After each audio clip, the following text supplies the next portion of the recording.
Hi, and welcome to the Monetize Your Mission Mastermind for Thursday, July 9th, 2026. We'll get started here in just a minute. All right, we're back. I know it was just like 3 words ago and we were just getting started. But today I'm going to do me, and we're going to do from reader to client, the anatomy of a Substack post that converts. And I'm going to share my screen. Hi, Tracy. And I am recording. I see the little button up at the top. So, hey, Carol, come on in. Um, I'm gonna do this. I know there's some way that you can share the screen and have your notes show up and everything, but I couldn't figure that out. So hopefully you're not going to see my notes, which um, we're just going to be off to the side here as soon as I can get everybody over to this side. And then if I open my notes, can you see them on the screen too? Okay, so we can look sort of professional today. You know me. It's like whatever we're doing, that's what we're doing. All right. So what we're going to try to talk about today, well, we're not even going to try, we're just going to do. There is no try, there's only do, right? Is talk about creating Substack posts that actually convert into subscribers and clients, and um, move your relationships with people, with your readers along so that they want to take further action with you. So it's not really about writing better posts, it's about understanding what your posts are supposed to be doing.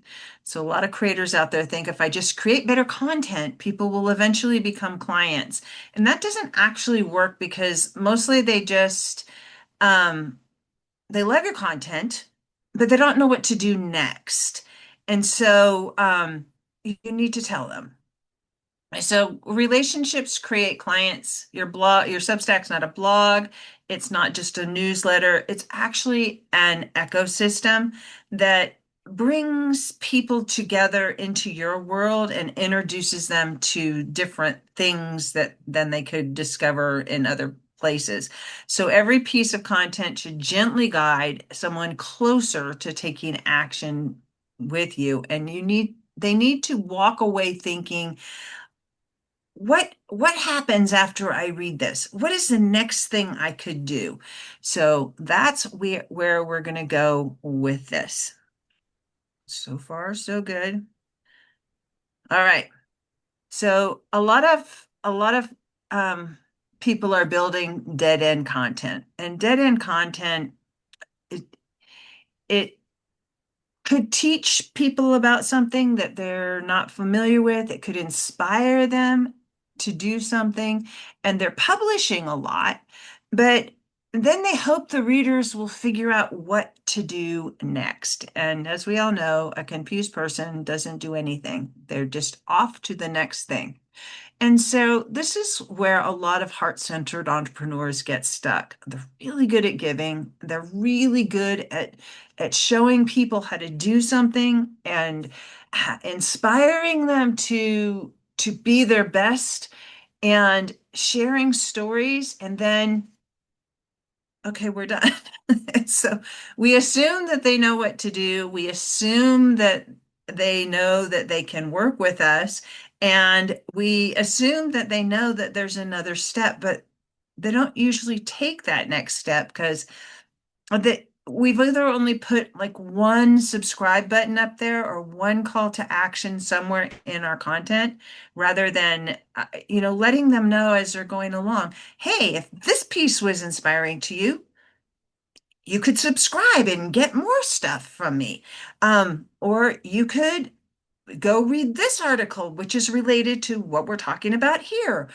Or you could go buy this thing that will really help solve the problem that you must be experiencing because you're reading this article. Um, Clear readers will understand what what the next step is. someone can love your content and still have no idea how to go deeper. Your job is not to pressure them, it's just to create a clear pathway for them to take inspired action with you. A confused readers disappear, clear readers move forward. Then we're on to the reader journey framework.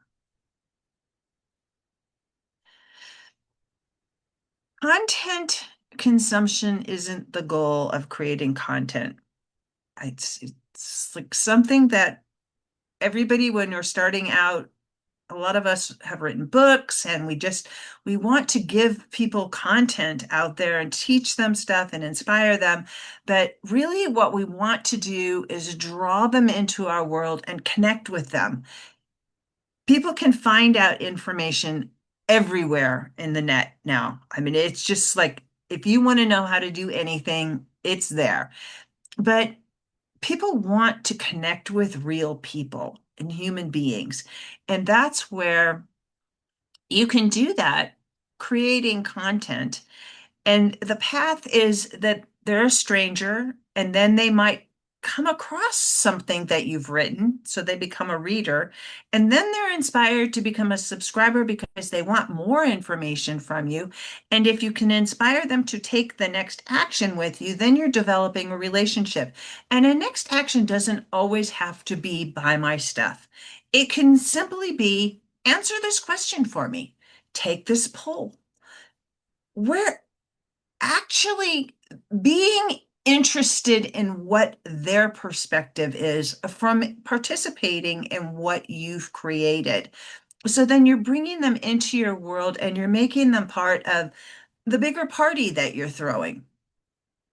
So once a relationship is developed, a paid subscriber is more likely to happen. So there is a relational journey. Nobody goes from stranger to paying client in one step unless you're really masterful. I shouldn't say that that doesn't ever happen, but it rarely happens. You have to be really good at like NLP and all those. There's tricks. I've seen them, and they usually work on me. And I know they're coming, but there are people that are like masters at paywalling content. And I'm like, I just got to know. It's like, so, so I'll subscribe. The first step is often overlooked even before they become a reader. They have to decide to click on the article that you've put out there. So the title's job is not to explain everything you know. It's really to share what's in it for the reader. And this means your title needs to connect to a desire, a problem, a question they're already asking, and a transformation that they really want. So then they'll discover your content and they'll read and they'll decide, do I like this person's perspective? Do I trust this person? Do I want more? And then they invite you into their inbox. And that's actually a huge trust step. You guys know, I mean, I'm very protective of my inbox. And I'm sure you guys are too, because it's like we get so much email and we don't want to just like add one more piece that we're going to have to delete every day. So if they invite you into their inbox, it's a pretty big deal. And they're saying, I want your ideas to come to me directly. I don't want to miss what you're saying. From there, they interact, they comment, they reply, they show up, they share, restack your notes, they restack your content. They're interested in expanding your world with their world or combining your worlds together. So, and eventually the right people will become clients. If you're solving their micro problems and opening other problems, making them aware of other problems that you can solve on a much greater scale, they're more likely to become clients. So your job is not to force people through this journey. Your job is just to make sure that the path for this exists so they know what's the next thing they can do. There's three doors that every strategic post creates. The first one is the subscribe door. How do we continue this relationship? Door number two is upgrade. How do they get more support? And door number three is client. How do they get the transformation? Not every post needs to be a hard sell, but every post needs to have a next step. Your reader should never think, I love this person, now what? And this is really the reason why I tell everybody, turn on your payment thing. Make it possible for people to give you money. You never know. I just mentioned this casually the other day, and four people now have popped up and said, yeah, somebody just sent me money. Evelyn, happened to Evelyn. There's just three people have sent her money. It's just amazing. And, you know, maybe you weren't ready. Maybe you didn't have anything other than the content that you're creating for them. But they're like, yes, I love what you're doing and I want to support you. And, you know, maybe they stick around for a long time. Maybe they're just here for a little while. It doesn't matter. You've given them the chance to share what you're doing or to pay you for what you're doing and support you. So, tip number one, if you take nothing else away from this workshop today, turn on the ability for people to pay you. Not only will you I should say, could you randomly get people who are just passionate about what you're doing and want to support you? But it also opens up your ability to show up in discovery over on Substack, and you can you can become a rising star in different categories. And then you can also Substack makes money when you make money, so they want to promote people that are making it possible for them to make money. Otherwise, it's really not in their best interest. So, turn the payments on. Okay, enough on that. The next, the next point we're going to talk about is titling. Titling matters a lot. People need to recognize themselves or be inspired. I talk about open loops. When you open a loop for someone, it makes them lean in. It's like, I got to know what's next, and so they will click. And when you're working on titling, you're you're working on a couple different levels, and it depends on where you're creating your content. But on Substack, you have you have two spaces and two things going on. One is I really encourage you to create Pinterest pins for all of your Substack content and post them in your article and link the article link to the image so that when that image gets shared on Pinterest by other people that you don't even have to have a Pinterest account, but other people will pin that pin, and then when another person clicks on that, it takes them back to your post. So it's kind of like free advertising out there. So but Pinterest pins have a different titling strategy because it's a search engine. So you want to put stuff on your Pinterest pins that are related to how people think over on Pinterest about like what they're searching for, the problems they're searching to solve. Whereas on Substack, you're just trying to pique curiosity and get them to open the content. And you're also working on SEO because your Substack content does get indexed in Google. You're part of a much larger organism, so you're borrowing authority from all the big content creators out there, and your content can sit right with them and can rank on Google. So get them to open, but also the magic keywords thing when you're creating your content over there. So before someone can learn from you, they have to think, oh, this is for me. I must open this. And then that starts before the first sentence. It starts with the title. The title is the doorway. The mistake many creators make is trying to make the title describe the content. You don't care. You just want them to open the article and answer to get that loop closed. Definitely close the loop, but you really just want to help them get get in through the door. Come on in.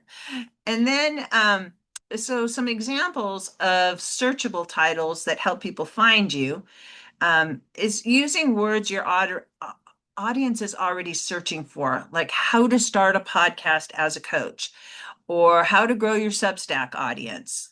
These are clear and they do create discoverability. Um, but sometimes we stop there and people they may be searching for how to get coaching clients online, but you really want to interrupt their pattern of thought and make them think, oh, I got to read that. So a better example might be your podcast isn't broken, your pathway is missing. Then you're like, well, what's my pathway? Right? Okay, so your audience isn't too small, your invitation isn't clear. It's another one. What's wrong with my invitation? I got to read this. The best titles usually combine both the thing they're searching for and the reason they need to click yours instead of five content marketing tips or why your content gets likes but still isn't. You might try why your content gets likes but still isn't creating clients. Instead of how to grow your audience, try stop chasing followers, build the audience that actually buys.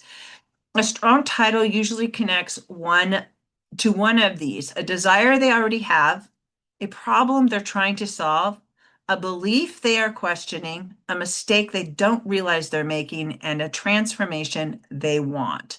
The question is not what information is am I sharing? The question is who am I calling forward? The right reader should feel she understands exactly where I am. Pinterest to Google, and this is the quick Pinterest tidbit. Um, Pinterest and Google mindset is how do I get found? Whereas Substack's notes and email mindset is how do I get the right person to stop and care? So you need both. And um, this this really brings to light that your title should attract your future client, not impress your peers. And that's a mistake that coaches do make kind of often. All right, so on to the next slide. Nobody wants more updates. This is one of the easiest places to can improve conversion. A lot of people leave the default language, subscribe for updates. You know, on the subscribe buttons, you have two options over there. For subscribe, you have just the subscribe button, and then you have the text about, please subscribe, and then the subscribe button below it. You guys with me? Okay, so you can change that text in there. It doesn't, it's not like you have to keep that same text. And you can create your own call to action sections using templates. And templates will allow you to add buttons, they allow you to add content, they allow you to add emojis. You can put it in a gray box, a call out box. You can make it really stand out and you can use it over and over again so people do get used to you having different call out boxes in your content, and it breaks your content up a little bit. So you need to break your content up with images, subscribe buttons, and these call out boxes that encourage people to do something different. And your images, buttons are just images with a link to them. So you can make pictures that have little buttons in them that say click here for more information or click here to get this super cool thing that's going to solve this problem that you're reading this content and it'll solve it faster, easier, or better and save you time and money. And if it's if it's an impulse purchase, people will buy it. I've seen that happen all the time. Um, so nobody subscribes for updates and nobody needs more updates. People subscribe because they want a transformation. So your subscribe invitation should answer, who is this for?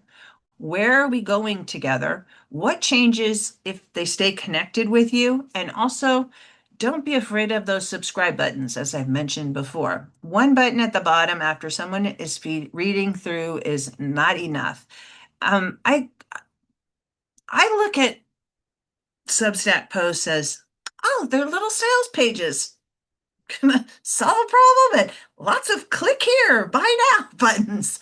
And I know that sounds really silly, but you want people to subscribe and stay in your world, and you're not out to scam them. You're here to help them.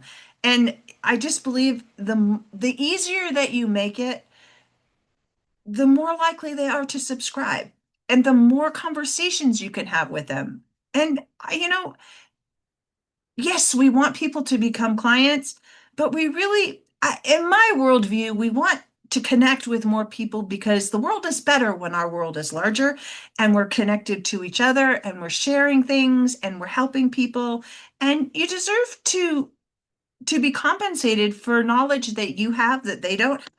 Like, you don't feel bad when you go to the guy that's going to change the oil in your car. Yeah, you could change the oil in the car yourself, but he's going to save you time and probably money because, I don't know about you, but if I were going to change the oil in the car, I'd probably have to buy 3 times the amount of oil that I would really need to buy if I were using him. And I wouldn't be confident that the job was done right. So it's probably going to have to be done again sooner. So the same thing goes with whatever it is that you're providing for other people. You have expertise in an area. You deserve to be compensated for it. So we're going to move on to the next slide. Hey, Siska. Um, if you're if we have time at the end, I'll open up Substack and we'll look at where the buttons are and how to maybe create a template. So I'm gonna fly through the rest of these kind of fast. Um, People need to trust what's inside the post, and I need to change the slide. Um, and this is especially important for coaches. Your audience needs to not, it doesn't need your entire certification inside the article. Really, you need to be certified and you need to be confident for yourself because there's always going to be people that don't know what you know, but they don't need to know that you're like the world's greatest whatever. I didn't talk to people about how many episodes that I have done on my podcast or that, I have millions of downloads. I, it, I've had millions of downloads for a long time, and it just never really occurred to me to tell people about it. It's kind of it's kind of a big deal, but to me, it's just like it's just what I do, and I kind of expect that. So when and I had somebody point this out to me that I was like, I don't really have a big audience. She's just like, well, you have 1 million downloads on your podcast. And I was thinking, well, yeah, but most of those downloads were not for episodes where I actually had a call to action. So it's not like I sprung out online knowing all this stuff. I've learned all of this stuff along the way. So when I tell you stuff, it's like, that's it. I'm just a little bit ahead of you. I've had some things to figure out, but it that 1 million downloads, it doesn't mean a lot. So I didn't really bring 1 million people over to Substack with me. I started at 0. Actually, I started at 40 because that's what I decided I was going to figure it out. 40 people had accidentally subscribed. Um, I'm not even sure if they're still subscribers. They might be. Anyway, information alone doesn't create transformation. connection does. A better structure is tell the story, share the lesson, create the perspective shift, and then offer the next step. People hire you because they trust how you think, and your content should reveal your lens.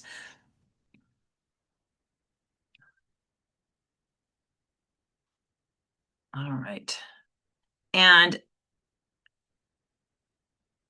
this is really where Substack shines because your post is just the beginning of a conversation, and they give us so many tools to help.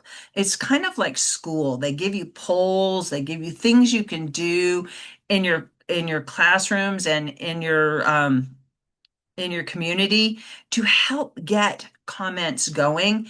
And we did have a big, long conversation about this with Karen about making long comments and really thoughtful comments in the notes section. You can also do this on content that you're creating, and you can restack other people's content with long comments. And then more conversations happen and you get in front of their audience when you start doing things like that.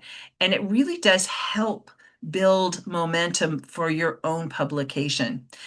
And then people will start referring you. And referrals work really well over on Substack in terms of you get in on somebody who's like really interested in the things you're interested in, and they start referring from their publication over to your publication. And every once in a while, somebody will come along that has a lot of followers or subscribers over there and restack your stuff. And then it just opens it up into a whole nother area of it's like little rooms and this big party and all these rooms and you can get into all the rooms and meet new people and then you move in and out of them and it's just like a big party. So it's more of a relationship platform than it is a publication platform. It's just that you can use these tools strategically to to develop relationships and it's like kind of like playing games at a party. It breaks the ice. And the fact that you can create long content and it's in one space and it can be organized in a way that makes sense for people to come and visit that body of content. And then you've got notes, which are just like it's just like having little conversations at a party or a networking event where you're just like, hey, did you think about this? What do you think? Or I just learned this thing, or I had the best time, and this is why. It's stuff that draws us together as human beings because we really do like to connect with other people. Um, and there's the block button. If you run into people that are just like, No, you're not my people, block. And then they just disappear from your room or your world. They become, what do you call them, Tracy? NPCs or uh, uh, non-player characters. that. There you go. That's they're just non-player characters. They're just, there for a second and poof, they're gone. So the easier the first transactions is, the more the relationship is going to be set up to continue. All right, next slide. And then your post is not finished when you hit publish.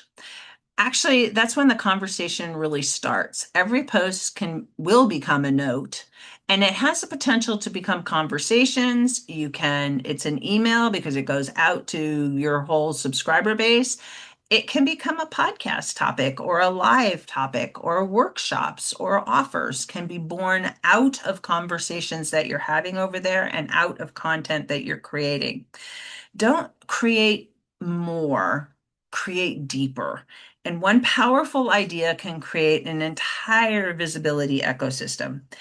And so we are going to walk through notes and turning a post into notes here in just a minute. I just have a couple more slides to go, and then we will hop over there. I'm afraid to go over there because my computer's been acting up, and I don't want to try to like switch back and forth um, because then it gets upset with me. I was going to, okay, there we go. Paid subscriptions work when people understand the deeper invitation. So it's not really just support my work, though that does happen over there. It's come closer and implement this with me. People don't upgrade for more content, they upgrade for proximity. They want to be closer to you, they want to understand you more. They might want to support you, but it's just because they want a better relationship with you. And a lot of times people get stuck with why would anybody want to pay me? Or I need a huge audience before I start making offers. What you need is a clear reason for people to come closer. People don't pay because you don't pay because they need support. They pay because they want support. And paid is about access, implementation, community, and transformation mostly. And Substack allows you to turn on paid without even putting everything behind the paywall. You can just have everything free and people can still be paid subscribers. And they've made this really easy in the last week or so with perks pages. And I know Siska has her perks page up. Pretty exciting, huh, Siska?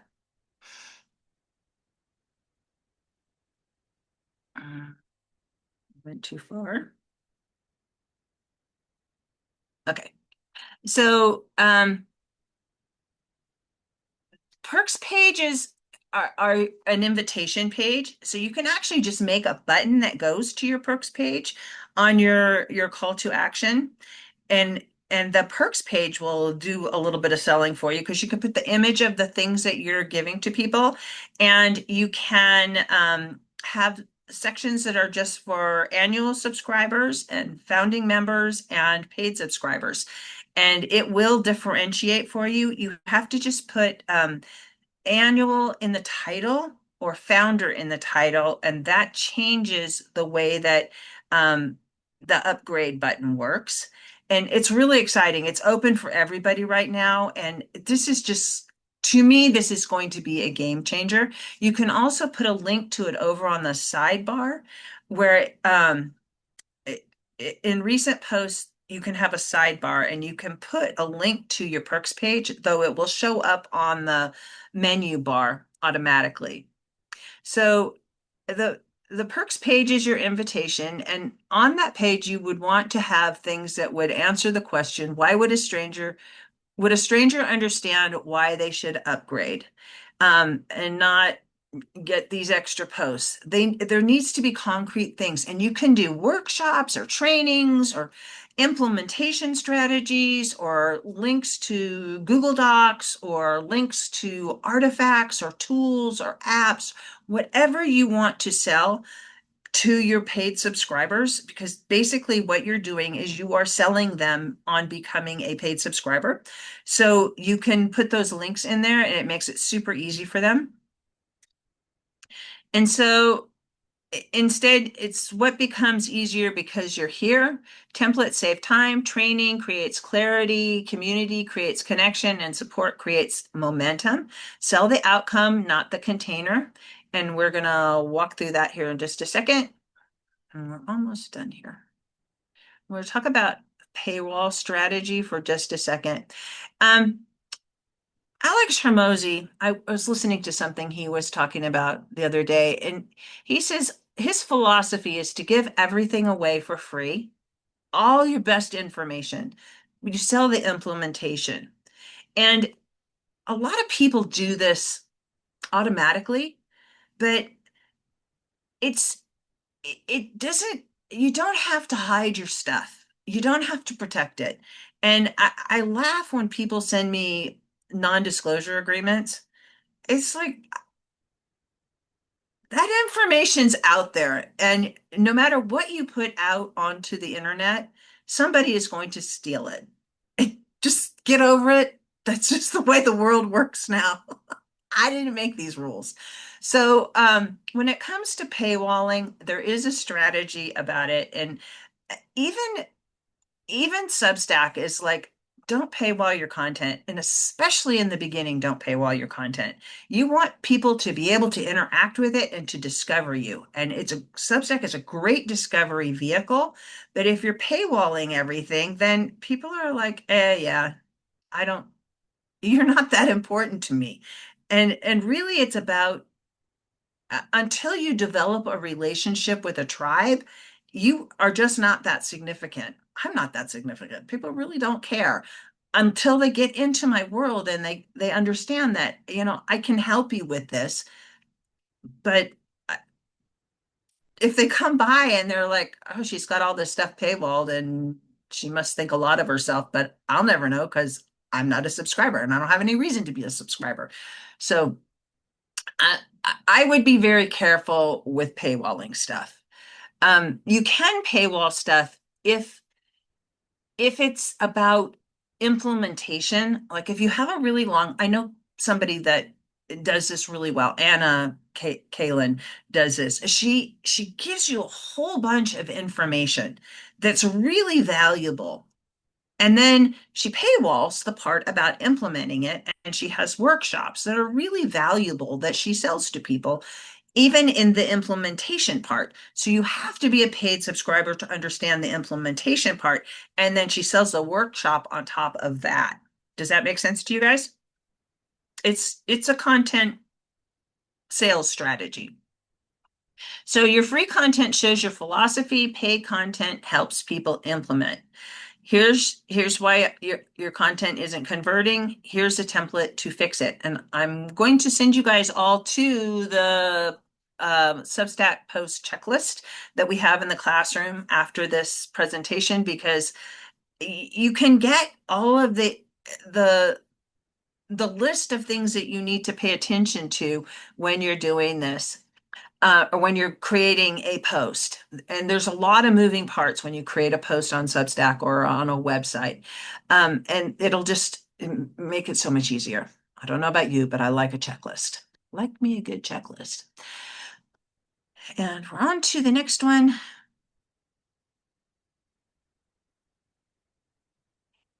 And this is a really big deal. You don't need thousands of subscribers on Substack to monetize it.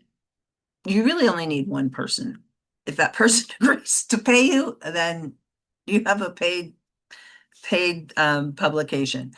I had like 348 people as subscribers to my Substack, and of them, uh, there was a pretty significant number of them that were paid subscribers, and I had made about $3,000 because I had most of them become annual subscribers to something that I was doing over there in the beginning.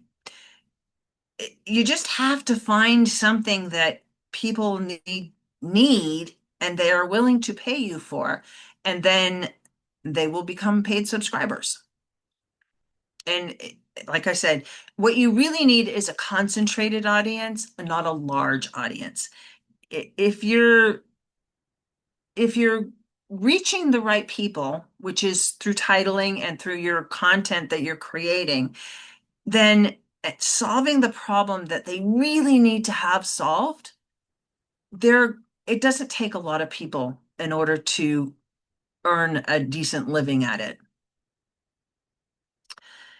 Okay, I have a couple more slides. And then we're going to talk about the bridge. And this is the missing piece. Creators create visibility, but they don't build bridges. After every post, ask yourself, if someone reads this and says yes, what happens next?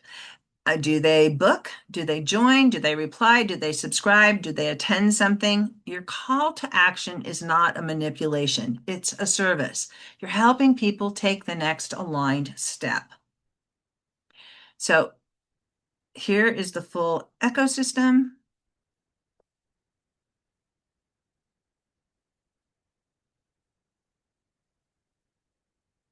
from discovery to client.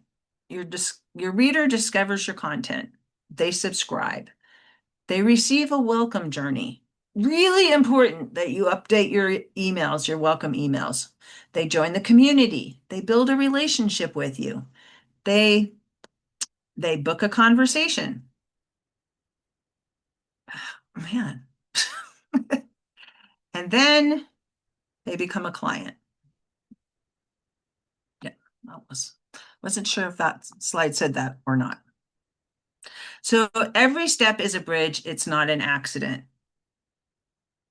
And now we're going to let you work on mapping your next post, which is you're going to write down what the answer to my post attracts, the action you want readers to take, and the bridge you need to add. So your reader should never think, I love this person, now what? You need to create that pathway for them in each piece of content that you write. Is making sense? Okay, I think this is the last slide, which is going to invite people to come to the Substack Setup Intensive. I think every one of you has already been to the Substack Setup Intensive. You haven't? Should come.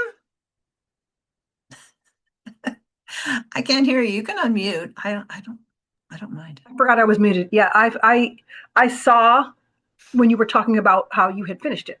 So Well, the next one's July 22nd. Put it on your calendar. I will. Okay. And then Carrie will be able to join us because we're going to do it at 2. So there you go. We walk through all of the pieces of the settings, and so it makes it easier for you to actually I have to stop sharing.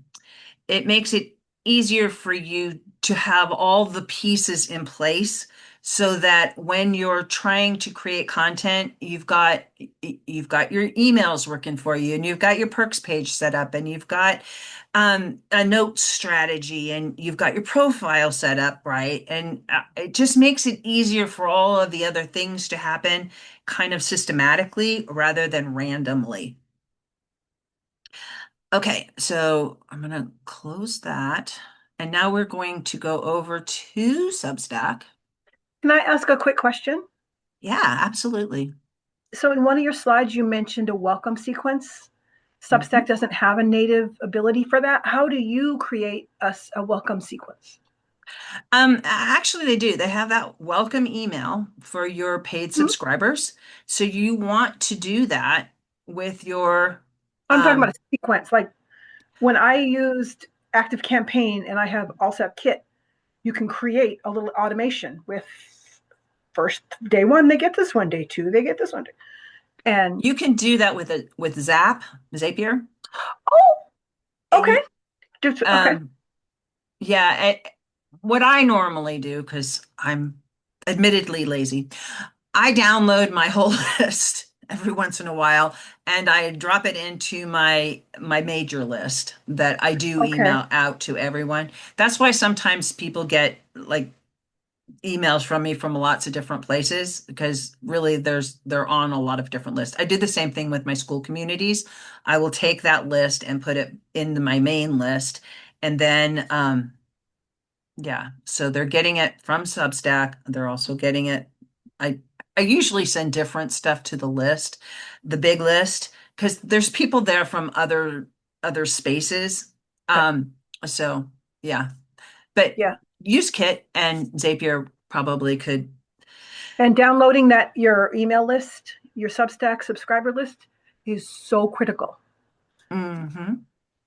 Frequently. Yeah, You need people to should do do it it. frequently because I've seen so many sob stories on Substack where like one it might have been an error that their list was wiped out, that their publication was wiped out. So And you can download all of your stuff. I mean, you can back up the whole thing so yep, that you just it's step right actually back in. surprisingly easy to do. Mhm. Carol, go ahead.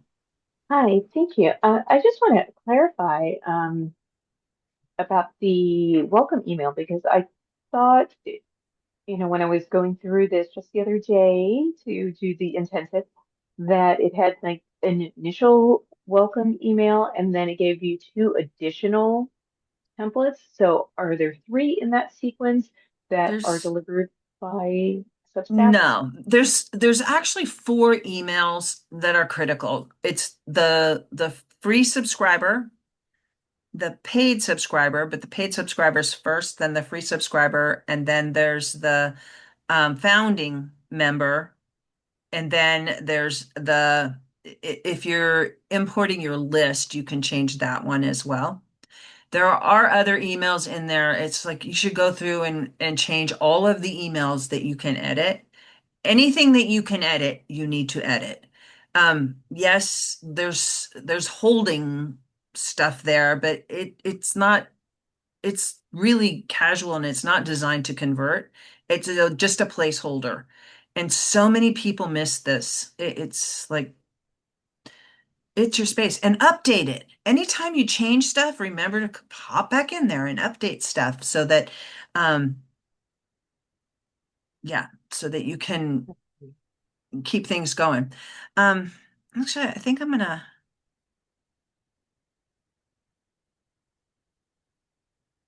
uh, okay, I'm gonna show you where to do the perks page really fast. And then we're gonna go look at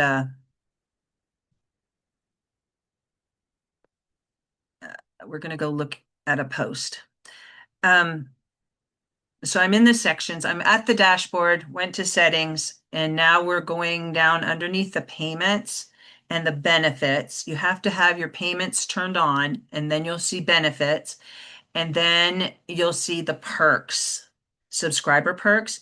You just click manage, and then you can add your perks. And so you just click create a perk. This is super easy. And then you decide which one of these that you're going to provide. So say you're going to do a digital download, and then I'll title this for founding members. Um, uh, Members best directory. And we'll call this best directory. And then you're going to put your image in here. And then you can upload that file that you're going to give them. And then that popped up. I don't know why that popped up. And then you're going to click save. I don't really have anything to put in here, but then you'll get the option. The next part is the option to either do founding members only or annual members only or paid subscribers. And so when they look at the perks page, um, it'll it'll show up that they need to, sorry, I'm trying to manage these things that are on here. It'll show up that they need to subscribe or upgrade depending on the level that they're participating on your in your Substack at. So, all right. So this is what mine looks like. Um, this is for founding members. If I went into an incognito one and I wasn't logged into Substack, it would say I would have to do an annual subscription in order to qualify for that. This is just a paid subscription. These are just a paid subscription. So they could do monthly for $5 a month and they get all these other things. Okay. Now let's go. Hold on, I think the best way to do it would be to go here, go to world order. And then I'm going to show you how to do templates because they are the next best thing to slice bread.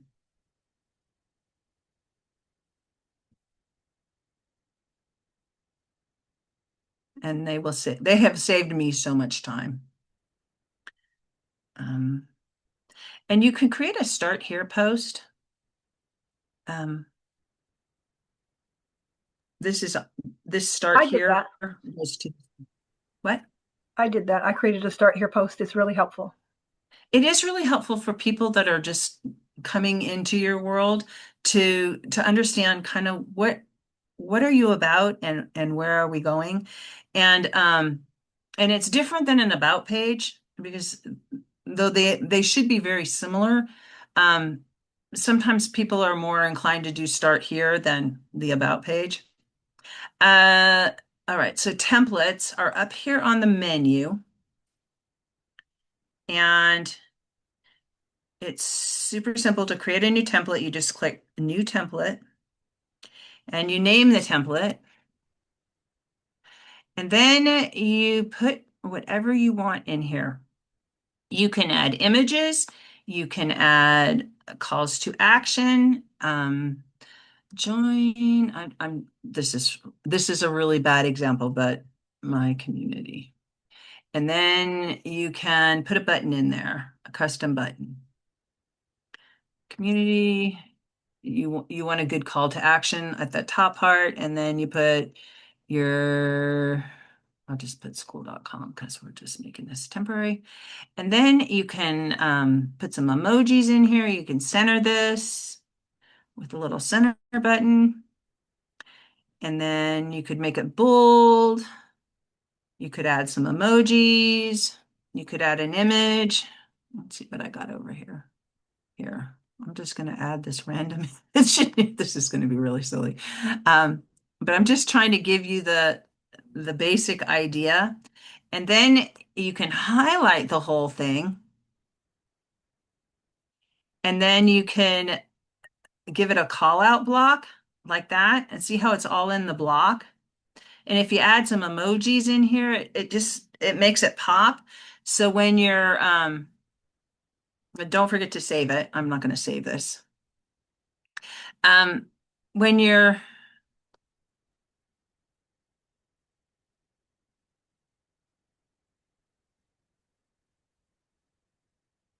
hold on. When you're creating your content, you just click templates and then you drop it right in there. I do that for my signature, and you'll notice that I've got lots of buttons in here and lots of emojis. It's easy to skim down through this. And then I put a bio box at the bottom, but you can do a PS. Like I could put my PS join the intensive. See how fast that was? It would have taken me like forever because I have to go look up the links and it's all right there. Um so that's all there is to that. And do you guys have questions about what we've covered today? I know I've been talking. I feel like I've been talking a lot. Probably because I have. Comments, thoughts, questions? Can I ask, um, the start here page that you mentioned, is that a actual post that you create, or is it's not a page? It's similar to your about page, but where would you put this? Just make a post and call it start here. And then Yeah. you Okay. attach it on your menu bar, on the navigation bar. Oh, okay. You add a new one and you put that link in there, and then it just says start here. And so it shows up on the navigation bar. And it's also pinned further down. It's fairly new post, so it's still up in that recent post box, but it'll filter down, and so people won't see it right away, but it'll still be up there on the bar. And it's in that Yeah. section. I think it's Amplify and Monetize Substack or something like that. But I pinned it to that section. You can also, excuse me, you can also pin it to the top of your page. It's another option for people. Does that Okay. make sense? Yeah. Okay. Okay. And you can link to your perk page too.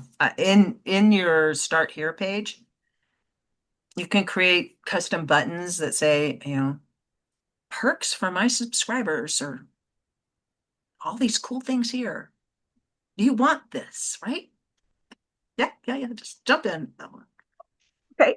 So when I heard about perks maybe a week or so ago, I hadn't seen them yet in my back end, so I'll have to look again.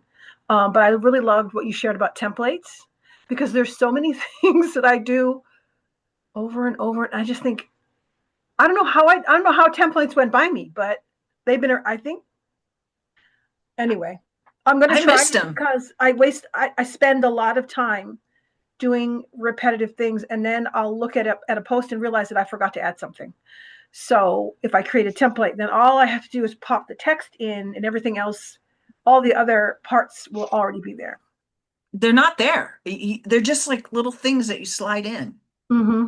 As it's like you could post all your content one swoop, and then you go and you put your little templates in for Oh, each so bad. So thing. I have it backwards. Okay. All right. I'm just Yeah, gonna mess. I'll just mess with it. I'll mess with it. See what yeah. Because I happens. thought it the same thing. I was Oh, like, okay. God, this is going to be really annoying because I'm gonna have to cut and paste in different parts. But no, you just stick your whole thing in there, and Mm-hmm. then you start sliding Okay. stuff in. Okay. I love that. It's so Thank you. easy. Yeah. Yeah. It takes a minute to get your templates going, but just collect them. I don't know what the limit is, but I'm gonna be experimenting to see what it is. You can Hey, put Jeff. dividers. Yeah. Hey, Good afternoon, Nathan. everyone. I just wanted to say to you very quickly, thank you very much for teaching that thing about the templates because I went in there, it's gonna save me so much time that it's Hey. ridiculous. So I just want to say thank you for that. Yeah, you're so I've been welcome. playing around with every single thing you've been teaching and just putting the thing out there. I know I'm making all kinds of mistakes, but I'll fix it after the fact. Got people Yeah, subscribing just and get it everything. up and fix it later and play with it. Do back up your stuff. Every it's down near the bottom, right above the danger zone. You'll find the import export button, and you just want to export, and it'll let you know when it's ready, and you just download it to your computer and you keep it in a file somewhere. And try to do it, every month or so, unless you're really doing a lot of content. I should do it more often than I do, and I recognize that, but it captures everything. You can download just your subscribers by themselves over in the subscriber section, but the export thing will capture your subscribers and your content. And if you have a lot of content and if you're creating more content consistently, you want to do it as often as possible because you could lose everything up to that point, and then you have to recreate the other stuff. But I just something's checked that better I than none. found that my perks button is there now. Isn't that So exciting? Yay. You have to be monetized, I think, in order. Come on, yeah. Karen. Go ahead. Go ahead. I just wanted to say thank you. It's been really, really helpful. There's lots that I can take away from this, not just the templates, but the whole up leveling the posts and the journey. So yeah, thank you. You are so welcome. And do look in the classroom. It's open for everybody, the Substack post checklist. And I, I've had people use it and they come back and they're like, oh, this is fantastic. Because it's just like everything is right there. And you just like, okay, got that, got that, got that, got that, got that. I'm good. Yeah. Okay, Publish. I'll go to that. Yeah. Instead of, it'll help you, Nathan, so you don't have to like, you'll know where the mistakes are. It just makes finding the mistakes ahead of time. And Yeah, this was helpful. Thank you. you're welcome. All right, we are not having one next week because I'm going to go and play with my grandkids. They're coming in from California and my son. And so we'll be playing at the lake and hiking through caves and doing touristy stuff here most of next week. Yeah. Enjoy. I will, but I'll still do the daily notes thread, boost thread, and I'll check in with you guys, but no Q&A and or social hour, and no Monetize Your Mission Mastermind. But the following week, we'll be back. I love all the hearts. Thank See you. that? Yeah, Julia, all heart. See, gotta go. Yeah, I'm all heart. All Thank right, Thank you. we'll you. see you Good guys afternoon, later. everyone. Bye, See you y'all.